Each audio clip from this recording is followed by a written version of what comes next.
முத்து விளைகின்ற மூன்று கடல் சூழ்ந்திருக்கும் தென்னகத்தில் அன்றும் இன்றும் என்றும் இளமை மாறாத என் முத்தமிழே, முதல் தமிழே, மூத்த தமிழே, செந்தமிழே, பைந்தமிழே, நறுந்தமிழே, நற்றமிழே, இசைத்தமிழே, நாடகத்தமிழே, நாட்டிய தமிழே, மானே மரகதமே, தேனே திகட்டாத திரவியமே, தாயே என் தமிழே என்று என் தமிழனுக்கு முதல் வணக்கம், என் அவைக்கு மறு வணக்கம். இது என் பேச்சின் துவக்கம்.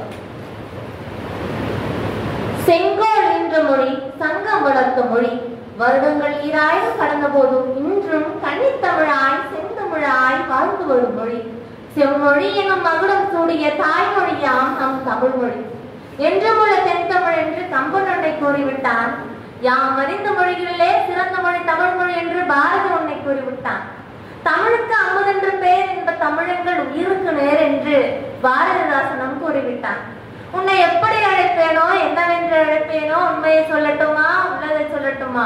அன்னை தமிழே, நாவில் கலந்தவளே, என்னை வளர்ப்பவளே, என்னுள் வளர்பவளே, உனது புகழ் சொல்ல புறப்படுத்தேன், சொல்லில் விளையாட சொல்ல முடியலையே. இன்றைய காலகட்டத்தில் ஆண்டோர்களே, சான்றோர்களே, என்னை போன்றவர்களிடையே இன்றைய காலகட்டத்தில் சங்க இலக்கிய பாடல்களோ அல்லது பக்தி பாடல்களோ ஏதேனும் உங்களுக்கு தெரியுமா என்று கேட்டால் அவர்கள் திரைப்பட பாடல்கள் மட்டும்தான் எங்களுக்கு தெரியும், சங்க இலக்கிய பாடல்களா என்று கூறுவார்கள்.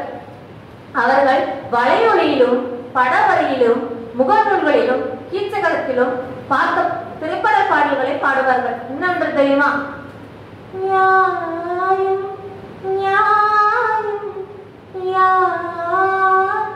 யாரியதோ என்பதையும் என் முறை என்று பாடிவிட்டு இசையமைப்பாளர் எப்படிப்பட்ட வரிகளை எழுதியிருக்கிறார் என்று சொல்லுவார்கள்.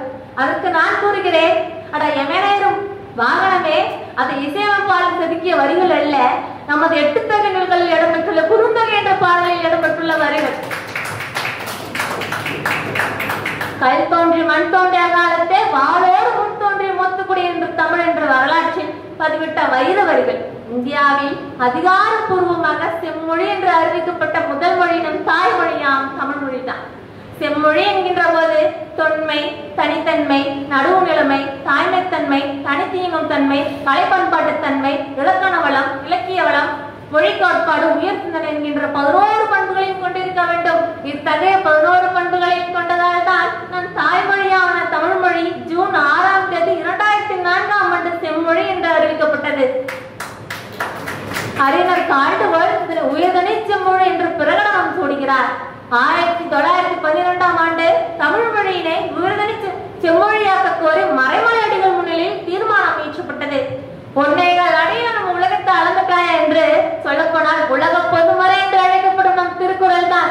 கிறிஸ்தவர்களுக்கு பைபிள், இந்துக்களுக்கு பகவத்கீதை, முஸ்லிம்களுக்கு குரான் என்று சொன்னார். உலகிற்கே ஒரு உலக பொதுமறை என்று சொன்னார் அது வள்ளுவ பெருமாள் தந்தருடைய திருக்குறள் மட்டும்தான். அண்ணல் அம்பேத்கர் கூறுகிறார் என்னவென்று தெரியுமா? இந்திய தேசம் யாரும் சொந்தம் கொண்ட முடியாது. அவ்வாறு சொந்தம் கொண்டாட வேண்டிய நிலை வந்தால் அது பூர்வக்குடியான தமிழர்கள் மட்டுமே சொந்தம் கொண்டாட முடியும் என்று. என் மொழி என் இனம் என் நாடு, என் மொழி என் இனம் என் நாடு என்று கூறுவேன். வேறு எந்த மொழியும் புகழ்ந்துரை பேச மாட்டேன். வரும் புன்மொழி துன்பங்கள் யாவையும் பெரிதென எண்ண மாட்டேன். இந்த பூட்டையில் ஒரு அடி தள்ள மாட்டேன் என்று தமிழ் தேசிய தந்தை என்று போற்றப்படும் பாவலரேறு பெருஞ்சித்தனார் அவர்கள் கூறியிருக்கிறார். தமிழகத்தில் முதல் முறையாக தமிழ் ஈழ தேசிய தலைவர் பிரபாகரன் அவர்கள் தமிழகத்தில் முதல் முறையாக வந்தபோது அவரையும் அவரது தோழர்களையும் அரணாக காற்று தமிழ் செல்வி போன்ற தலைவர்களை ஈன்றெடுப்பதற்கு ஆதி காரணமாக விளங்கியவர் தமிழ் தேசிய தந்தை பாவலரேறு பெருஞ்சித்தனார். வாகீசன் ராசையா என்ற இளைஞன் அற்புதமான ஒரு வரிகளை எழுதியிருக்கிறார். என்னவென்று தெரியுங்களா? குமரை கண்ட மாண்டது என் தமிழ்ச்சார், குமரை போல் அழகுடைய மொழி பேசும் என் தமிழ்ச்சார், யாருக்கும் அடங்கா செங்கோலுடை எல்லாளன் சங்கிலியன் பண்டாரவண்ணியன் பரநாயன் என்ற வீரர்களை இன்றெடுத்தது எனும் தமிழ் சாதி. அறிவியல் வீக்கும் ஏடுகள் அழைத்து அகத்தியில் பிறந்தது என் தமிழ் சாதி. சொல்லாடு வம்பனை கவியரசு கம்பனை இன்றெடுத்ததும் என் தமிழ் சாதி. வந்தவன் கொன்றவனாயினும் வரவேற்று உணவிடும் பண்பினில் சிறந்ததையா என் தமிழ் சாதி என்று அற்புதமான வரிகளை எழுதியிருக்கிறார். தீதும் நன்றும் பிறட்டரவார என்று உலகத்திற்கே வாழ்வில் கோட்பாட்டை கோடு போட்டு காட்டிய நம் தாய்மொழியாம் தமிழ் மொழியினை மங்க விடாமல் பேணி காப்பதை நம் தமிழர்களாகிய தலையாய கடமையாகும் என்று கூறிவிட்டு வாய்ப்பளித்ததற்கு நன்றி கூறி வருகிறேன்.